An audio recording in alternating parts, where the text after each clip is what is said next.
les coachs qui vous disent sur TikTok comment est-ce qu'il faut faire pour garder votre gars, quels sont les critères d'un bon gars, quels sont les critères d'une bonne femme. Est-ce qu'on gars au carrefour comme ça? C'est quelle histoire ça? Il est avec sa petite, il cause calmement, il est au carrefour. Quels sont les critères d'un bon partenaire?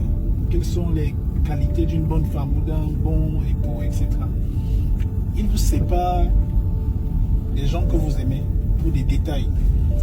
Parce que en général, sur 10 critères, vous allez voir que votre conjoint en a un ou deux et vous allez le quitter. Et pourtant, il n'y a pas de... L'amour, c'est pas une science exacte. Les relations amoureuses, c'est pas des mathématiques. Un couple ne ressemble pas à un autre. Et c'est au feeling. Les gens se mettent ensemble parce qu'ils soit ils se correspondent, soit ils apprennent à se correspondre. Et donc l'expérience est personnelle.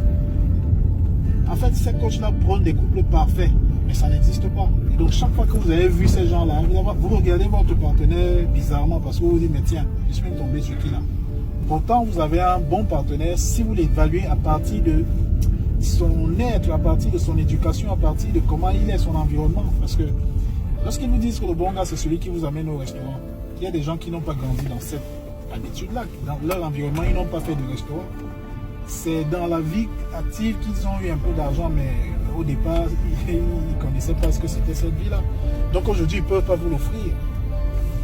Donc si on vous demande d'apprécier la valeur de l'homme sur sa capacité à vous amener au restaurant, vous allez quitter, vous allez barrer votre gars pour des détails comme ça.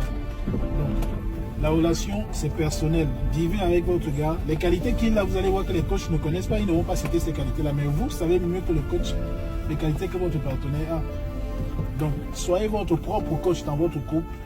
N'écoutez pas les coachs. Maintenant, parce qu'il faut avoir une certaine culture, vous pouvez les écouter et retirer la substance, ce qui est bien dans ce qu'ils disent. Si dans ce qu'ils disent, votre partenaire a un critère, une qualité, eh bien ça va. N'attendez pas qu'il ait les 10 qualités pour en faire un partenaire idéal. Ça n'existe pas. Salut.